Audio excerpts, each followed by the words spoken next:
Hi guys, I recently did a riveting review of the ZV-E10 Mark II, and then I compared that camera to the A6700. But there's another camera that shares the exact same sensor and processor as the ZV-E10 Mark II, and that is the FX30. Now, obviously, these are different cameras designed for different folks, but they do share a lot of similarities and some major differences, so let's talk about it.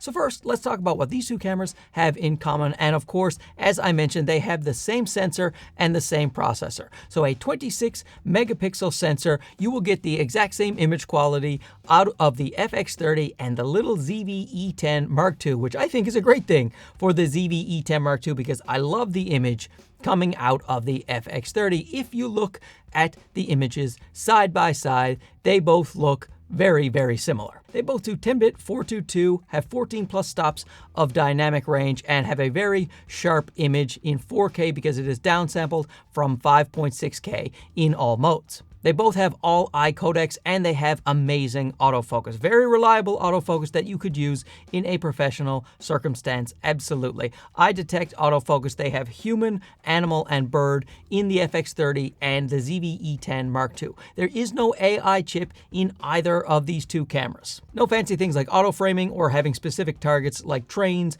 planes, and insects. Of course, shared processor and sensor, they have the exact same rolling shutter, and they have also the exact same low light performance, even though this guy says it has a dual base ISO natively. When I tested the ZV-E10 Mark II, when you switch over to 2500 in S-Log3, then the ZV-E10 Mark II cleans up the same way the FX30 does. They both take the fantastic FC100 battery. They both have zoom rockers to control things like power zooms and also your clear image zoom. They have focus breathing compensation, focus mapping, all Sony picture profiles, including S-Cinetone, a bunch of Sony creative looks, and of course they both record gyroscopic data to the SD card so you can stabilize that footage in post later with programs like Catalyst Browse, Catalyst Prepare, and GyroFlow. Now I'll talk about the advantages each camera has over the other. Let's start with the FX30. Now the first thing you will notice about an FX30 is it's a heavy duty camera. It has a much better body than the ZV-E10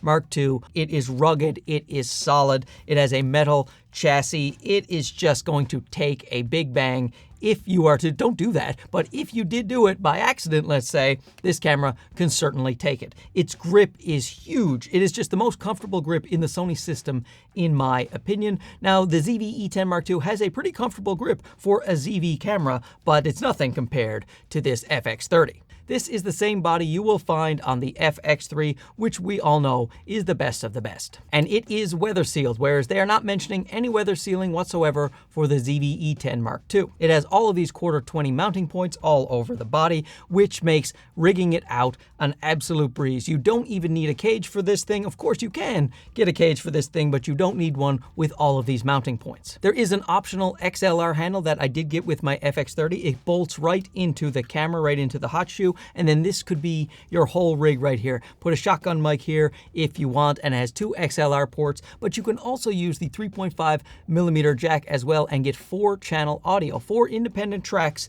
into your FX30, which could be a big help. Now you could buy the other Sony XLR mount for the ZV-E10 Mark II and have a similar thing, but it doesn't just fit right onto the body and bolt in there. So you're going to want a cage and rig that out more specifically if you want to use those XLR modules with the ZV-E10 Mark II. This is a nice, neat little package. The button layout for the FX30 is just so fantastic when it comes to actually shooting video. White balance and ISO buttons right on top, iris button with the peaking, shutter, zebra, focus magnification. Like, the buttons are laid out for video work. So intuitive. You can see where everything is. You just know how to use it in an absolute snap. More buttons for customization. It has a front dial to go along with its rear dial. The ZV-E10 only has the rear dial, and it also has a little joystick up on top here, which is really great. I wish the A6700 had a little joystick, but they have one on the FX30. It is certainly not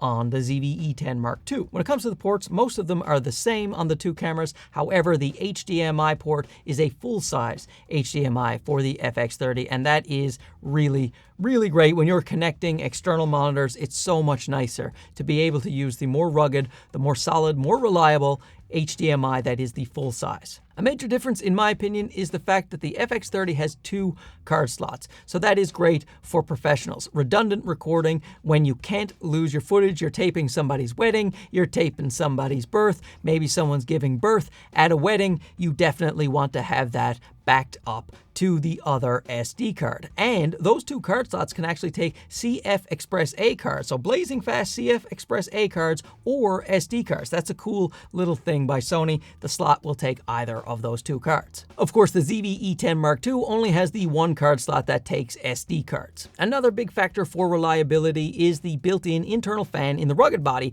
of the FX30. You can be sure you won't get any overheating with this camera in any modes, in pretty much any circumstance. I will put up my overheating times I got for the ZV-E10 Mark II, and I thought it was pretty good news, really. When you're in a studio, a controlled environment like this, 23 degrees Celsius with the camera on a tripod and the screen open, I got unlimited recording. I never saw the overheat warning light come on at all, which I thought was pretty good. In that same studio environment, I got about an hour to an hour and 20 minutes of 4K 60 10-bit 422, which again was pretty impressive. But the ZV-E10 Mark II will start to overheat if you stress the camera. If you bring it out on a hot, sunny day and you put it in direct sunshine, you can be sure the camera will overheat after a while. So if you're going to shoot out in the hot sun or you want to run 4K 60 for a long period of time, the FX30 is the way to go. I should also mention the 4K 60 on the FX30 has no crop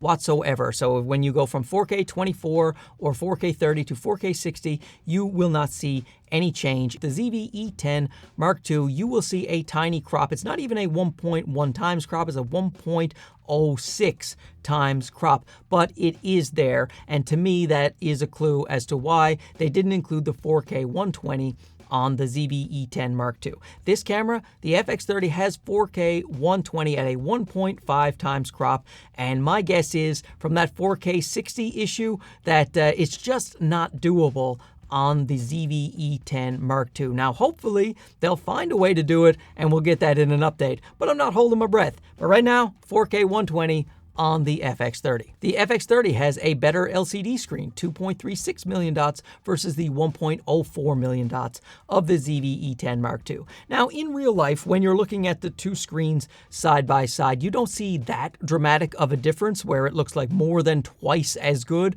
but it is a better screen. You have extra tally lights on the FX30, so you know from whatever angle you are looking at, you will see that the camera is recording. The ZV-E10 Mark II, it does have a front tally light, which is great, and the screen has a little ring around it as well, but the FX30 has another tally light right here on the back, and the record button itself, it actually lights up. So you can be sure when you are pressing record on the FX30. In-body image stabilization. I find that ironic. The FX30, their cinema camera they call it, has IBIS, but their vlogging camera doesn't have it, which means their vlogging camera, the ZV-E10 Mark II, has to do a substantial E-stabilization crop, 33% crop on the ZV-E10 Mark II for the active stabilization, whereas the FX30 crop is only 12%. And when it comes to vlogging, I think that the combination of the IBIS and the E-Stab does look better, a little more smooth than the E-stabilization itself on the ZV-E10 Mark II. Now, they did a pretty good job with that ZV-E10 and its stabilization. I think it looks quite good, but I think it looks a bit better on the FX30 and the A6700.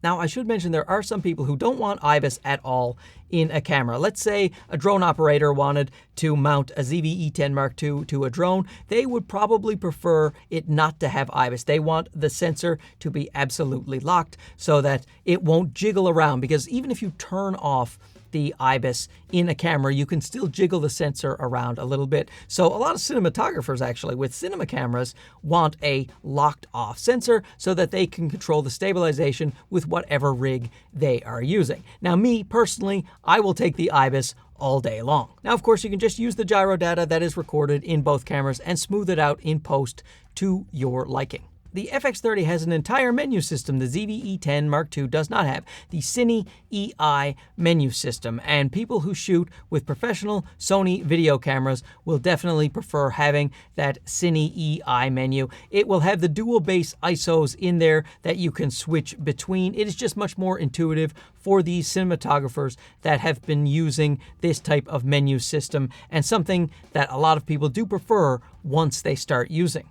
You can actually output 16-bit linear RAW from the FX30 via HDMI to an appropriate recording device. So again, for serious filmmakers and cinematographers, they want that ability to be able to shoot RAW, and you can do that with the FX30. There is also an option for timecode in to the FX30, and for many professionals, that is a must. Shutter angle. This is an update coming to the FX30. Thankfully, we've all been asking for it for quite a while, so it's great to see that shutter angle will be in the FX30, and as far as I know, it will not be in the ZV-E10 Mark II. And lastly, the FX30 is an impressive looking camera, and that is not nothing. If you show up to do a video shoot, you are doing paid client work, having a very professional looking camera definitely helps. Now let's move on to the advantages the ZV-E10 Mark II has over the FX30. First one is it is smaller and lighter. 377 grams compared to 648 grams. I mean, it's almost double the weight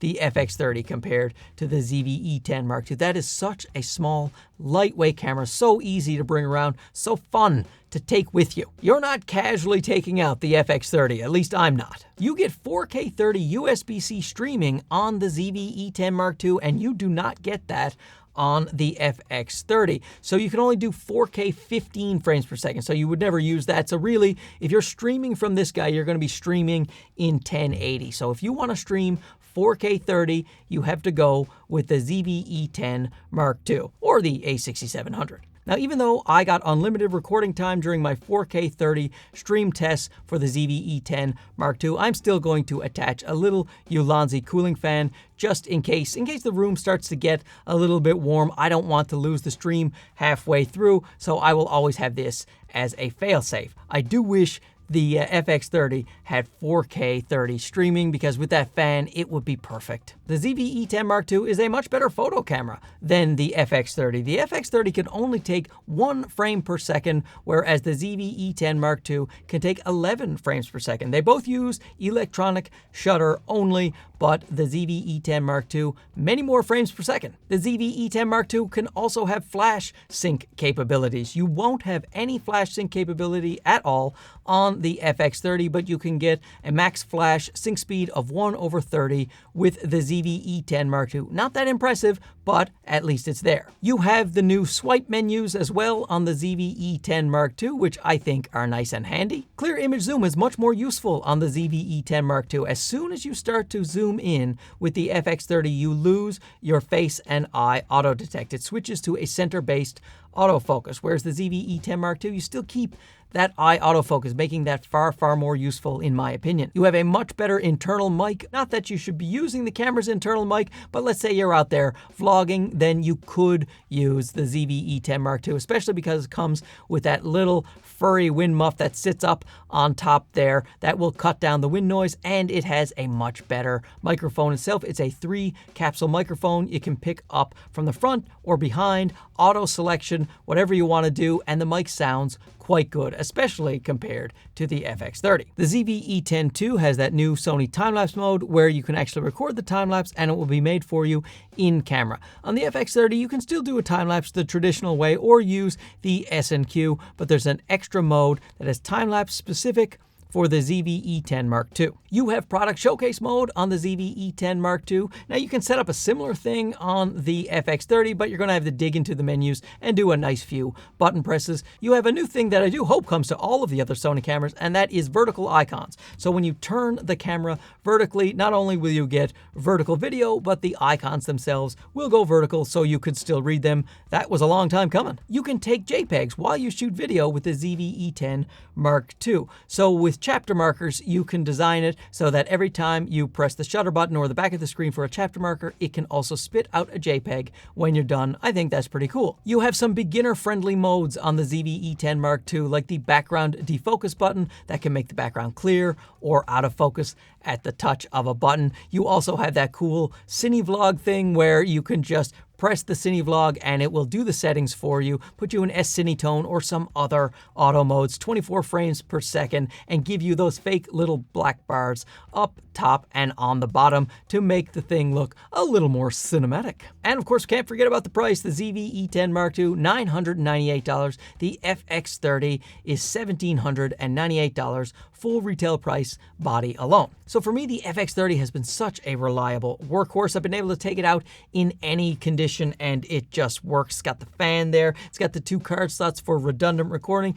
XLR handle. I can attach raw HDMI out if I want it. The 4K 120, the IBIS. This camera is just built for video. Whereas the ZV-E10 Mark II, you can get that same fantastic image quality in a much smaller, lighter, and of course, cheaper body. And it gets some of the complications out of the way as well when it comes to cameras. Just press the background defocus button or go into Cine Vlog mode and do a Cine Vlog to get you going before you really learn your camera. And as you learn your camera, you can definitely grow with that ZV-E10 Mark II. It is a very powerful camera. And then even if you grow more than that and you want to shoot professional productions with all kinds of rigs and crews and human beings, then of course the FX30 is something you can certainly graduate to. I really like that there are all of these options for the Sony system and the Sony APS-C system. Specifically, I am just excited about the entire lineup. So tell me down below what you think. Would you pick up either of these cameras and why? And we'll have a nice little discussion about it. Thanks for watching this. We'll talk to you again soon. Okay, bye-bye.